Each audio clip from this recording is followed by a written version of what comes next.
Good afternoon. I'm pleased to introduce Professor Chantal Loirat, former head of the Department of Pediatric Nephrology at Robert Debré Children's Hospital in Paris, France. Good afternoon, Chantal. Good afternoon, Olivia. So, could you tell me what were conditions like at the start of your career?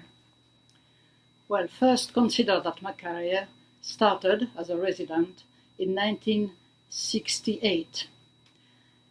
63 it started and ended by Pediatric Nephology in 68 in Enfants Malades, in Professor Pierre Royer's department, just starting to develop pediatric nephrology. And I had 1 year in that department, first 6 months dedicated to research on water metabolism in panhypopituitarism. You see a mixture of endocrinology and nephrology, and then 6 months as a resident in the clinical ward. And then after that, I was what we call chef de clinique assistant in this department during 8 years. At that time, it could go on quite a long time. Looking backward, it was the end of middle age, just starting a new period, but still, during my residency, the main problem was there was no renal replacement therapy. We could do peritoneal dialysis, with this technique of torero, which was a kind of nightmare, without any drugs to prevent fear, pain, and all that. But it ended by death. So during my residency, during 1 year, we knew that all those children who had been on chronic kidney disease during years would die. And they did. And of course, dying, especially at that period, from renal failure was really something terrible. There was also very limited drugs. The clinic approach was excellent. But in fact, as far as I remember, we spoke physiopathology, we tried to understand, but for instance, antihypertensive drugs were nearly nothing, hydrolazine or things like that. The other thing I remember is the length of hospitalizations. Although we knew it was chronic diseases, for instance, a child with nephrotic syndrome could spend months. And also the conditions of hospitalizations. For instance, I remember visits of parents were limited in time, not at night, not in the morning. This kind of very strange atmosphere. Finally, very limited ambulatory care. And everything was difficult. For instance, imaging. No ultrasound, no prenatal diagnosis. And the imaging was urography, maybe arteriography, but always something far more aggressive than by now. And then suddenly, in 1968, everything changed, and it changed extremely quickly. Michel Breuer, who was my chief in the middle, between Pierre Royer and myself, went to Richard Fine's unit in Los Angeles. He had learned from Richard that they were starting hemodialysis in children. So he went to see whether we could do it. And I remember very well, a night I was on duty, a child, 8 years old, arrived. There was no prenatal detection. So coming from the deep France, end-stage renal disease from a uropathy, not diagnosed. And I had to say to the father, what we said before, unfortunately it will probably go to death, or we will do something. So I phoned to Michel in the middle of the night. I forgot that there was something like 10 hours or 8 hours between. So I woke him at 3 o'clock in the morning to ask him, what do I say? He said, say we will do something. Mm-hmm. And I remember that very well. It was the first time. And so we started in January 1969. everything was not adapted at all for children. The plate dialyzers were enormous kills, this thing. We filled that with blood, a different bottle every session. So, of course, those first children could never be transplanted later on.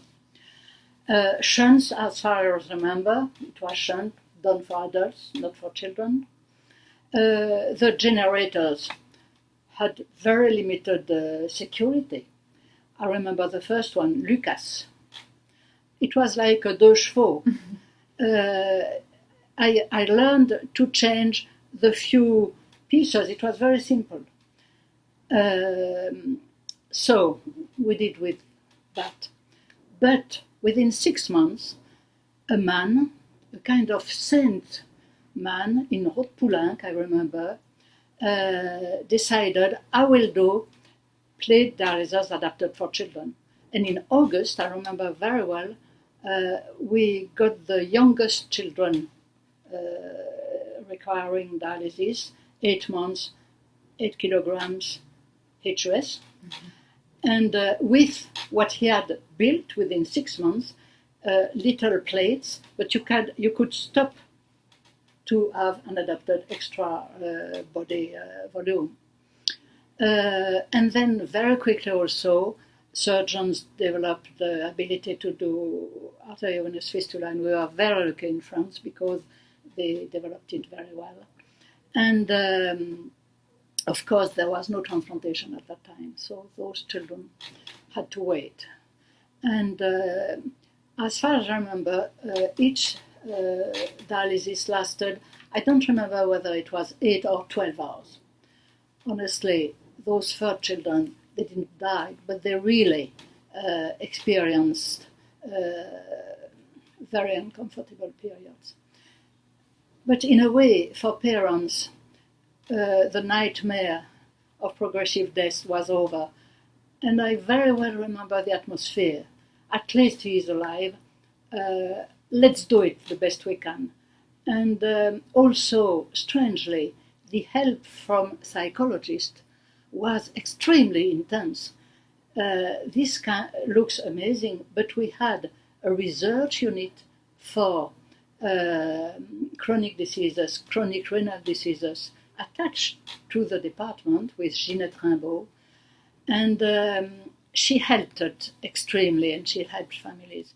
She was chief of research in psychology. She wrote books. She was really a very, very good person, very helpful. And for instance, I remember she registered with our acceptance all our outpatients. And then with her, we listened and we discussed, why did you say that? Mm-hmm. Why do you speak while it ought to have been the parents who would have spoken? Mm-hmm. So you see this kind of will of everybody to do it the best we could. And within 1 year, for instance, Michel Boyer and myself, we opened the first holiday center by the sea in Brittany. And I left Paris, we were the two of us. There was a dialysis day, night. I don't remember how we managed. I know it was far over the 35 hours of work weekly of French reputation. Must have been 2 or 3 times that. But still, we developed holidays. And so we left with children, parents, and the nurses. And I still know the nurse who came with me the first when we opened. Also, what is amazing is the responsibility that was given to very young people like me. Mm-hmm. I had a training of hardly 1 year in dialysis and had to check that everything was all right. But still, we did it with many, many adventures, but still we did it. And then transplantation started in 73 for children. And that was the atmosphere at that time. So could you tell me a little about your new discoveries during that period? Well, I will speak maybe mainly of HUS. what is amazing is that long ago, in the 60s, 70s, the clinical differentiation done by clinicians with the help of pathologists, for instance, such as mainly René Habib, had differentiated what was called typical HOS and atypical HOS. We didn't understand at all what was happening, but we knew that the second form had something genetic because there were families, had poor prognosis. We learned later on that it recurred after transplantation. And so we very quickly knew that this was one of those terrible diseases at that time. They very often went to dialysis. We learned they could not be transplanted. We knew it was familial, but could not predict exactly. No prenatal diagnosis. So a kind of tunnel with no open door at the end. And opposite to that, more frequent, the typical HOS. And that was before Karmali and the STEC identifications in 1983. And just to recall that the understanding of the mechanism of atypical HOS, a complement-dependent disease, started in fact by the very first description of a factor H mutation by the English group, Varviker. It was in 1998. And then it took 10 years to find out the various complement genes, and finally, more recently, in 2013, the DGK mutation.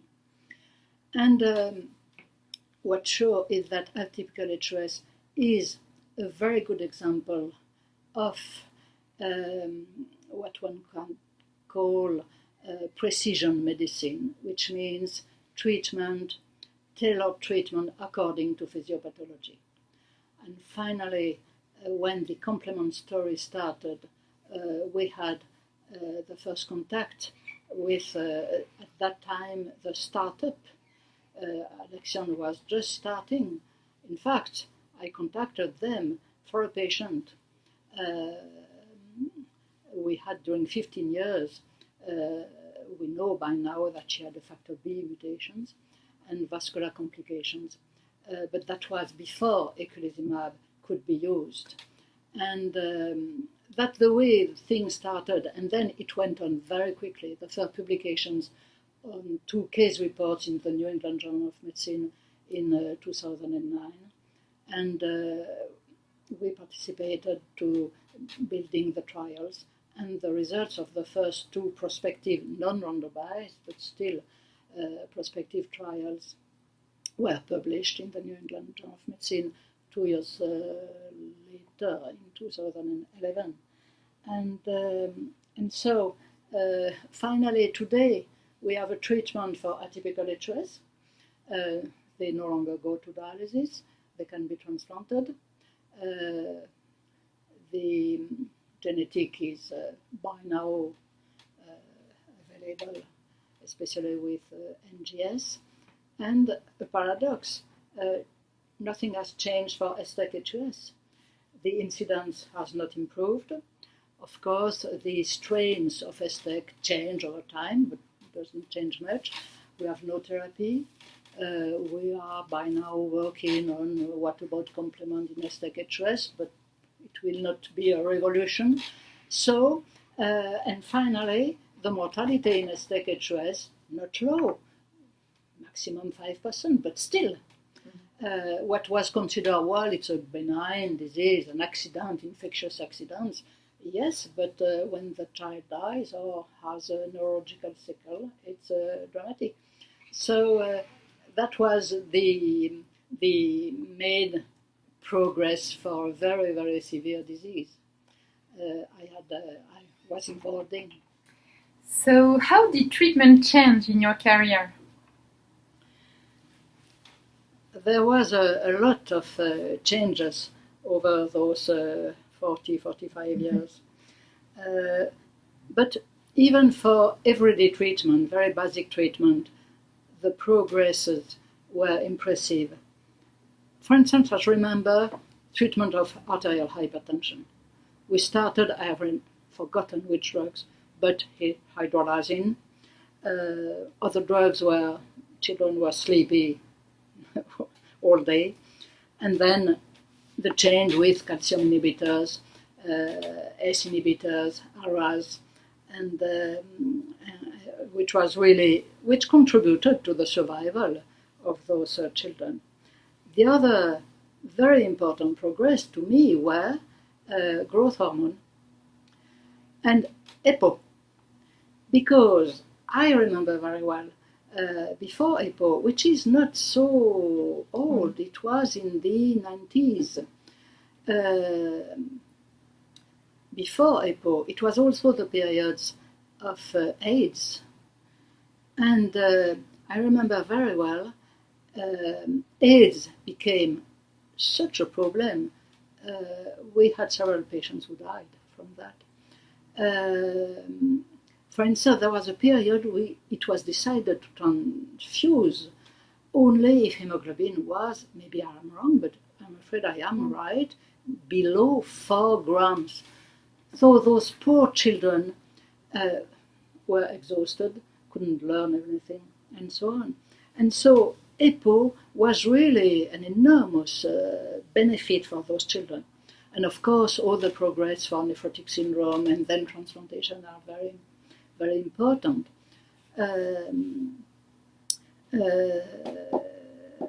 I would say also, maybe come back to those other progress in imaging. Ultrasound, Doppler, MRI, no longer need for angiographies and all that. So excellent information with no fear, no pain, no aggression is something extremely important. Of course, the progress in genetics. It's extremely important for us pediatric nephrologists who have at least 1/3 of our causes of CKD being genetics. And the progress is extremely rapid.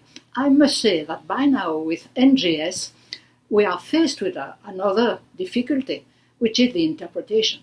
Because variants, according to the definition of this colleague or this or that, or this exact consortium, or normal controls from France, different conclusions, well, they will overcome that, and it is a very important progress.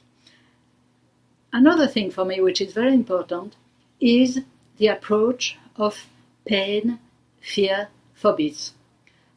Those children, some of them, developed kind of phobias of blood pressure, of venous puncture, of course a minimum, but by now the idea that a painful approach might be acceptable is finished. It's absolutely unacceptable. And to me, it's one of the very, very important progress. And having in each being hospital a group for palliative care, of course, but also for pain, phobias, fear, the approach of nurses who are trained for that. I have a very, very nightmare of those children with 4 people to make them not move too much. It was really terrible, and this is a very important progress. And the other progress with all that is internet, because internet and of course all the statistical approach. At that time, 40 years ago, you published 1 case off, or 2, or if you are really very dedicated, you could publish maybe 100 patients with simple disease. By now you can approach cohorts, international, have trials and all that, which is absolutely impossible. You have information within the minute. You go to PubMed and you find too much references, but at least it's there. And all this progress bound to that. the possibility to contact colleagues by emails. I'm not a fanatic of 1,000 emails per day, but it really is very, very helpful. So we run faster, but in a positive way, I would say. Now, who was your inspiration at the start of your career? Well, maybe my first inspiration was my family background, because I was the fifth, I think, generation as doctors. Ooh. And I knew my grandfather and father, who were family doctors. And I think it was this, the main motivation. Although when I started, it was still considered that that's not a job for females. And so I started with literature and this kind of studies, but I left quite quickly, saying, I will do it. And then my first inspirator was my first chief when I started residency in cardiology, adult cardiology. And that was a marvelous man. And he did clinic and research. He had a research unit. And my first publication, if you are interested, was electron microscopy of the myocardial in hypokalemia. It was in rats. And when I discussed with him, I spent 1 year in that department. I had decided to go to pediatrics, and he told me, there is only one person. You must go there. It's Pierre Royer. They had done the war, the Second War, together. So they were very good friends. And they had the same spirit. And so he came with me to see Royer, and he told him, Pierre, take this girl as a collaborator. For those who knew Pierre Royer, well, you had to agree. But finally, after that, when I was a resident, and then especially at the beginning when I was a resident, and in my early years of assistant, I was very, very lucky. There was the father, Pierre Royer. At the beginning, he was quite severe, demanding, but very quickly he took a father profile towards me. And so I had my father. And I had my great brother, that was Michel Royer, at the beginning also of his professor career. And we started with Michel, the first dialysis in children and all that. And those years were really, of course, very hard, very demanding, but also extremely enthusiastic, thanks to them. And then I moved to open a second dialysis center in Paris because the need was very important. And so I went to Henri Mathieu department. And Henri Mathieu was another kind of man, but we did very well together. He left to me the responsibility of the care and development of dialysis and all that, but he taught me what he did very well, which was to develop new things, labs. And it's thanks to him that the Hospital Robert Debré was built finally, because there was a need, and he was both very diplomatic, but also a very clear idea of what has to be done. So those people, besides so many, and all the friendship, because your best friends are generally those you met when you were still quite young and in development.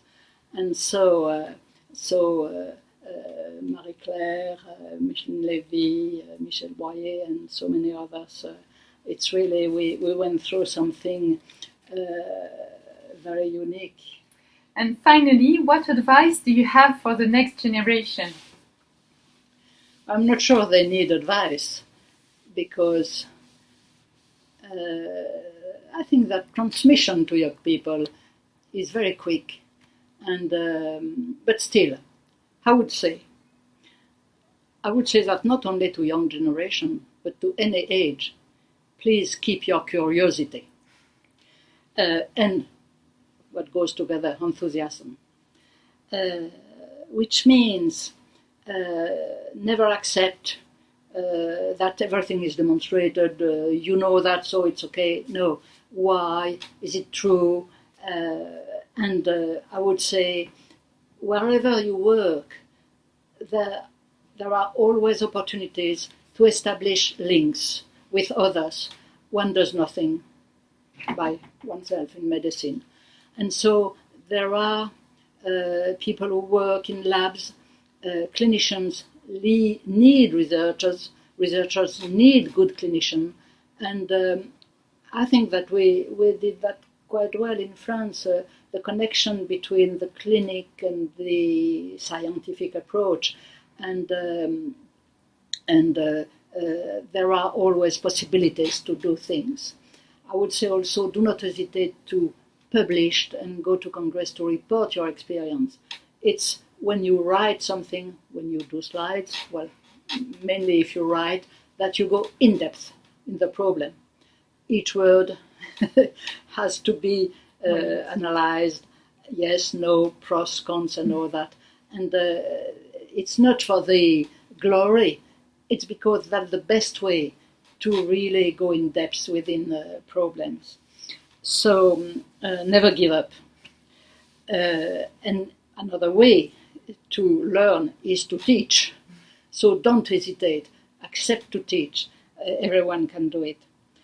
And second message, tenacity, because you can have periods when you may think, well, bof. No. We must not remember we are very, very lucky to have the brains to do that job.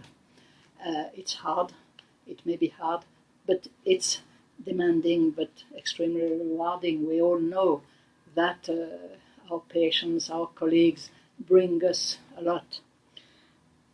And the first message, tenacity and humility, because error is human. Every one of us, even the best, someday can do an error. So beware of others, for sure, if you think they are not completely reliable, but even of oneself. And be sure when you prescribe something, when you take a decision, it's the best you can do. So with curiosity, enthusiasm, tenacity, and humility and humanity, it will be very good. Thank you very much, Chantal.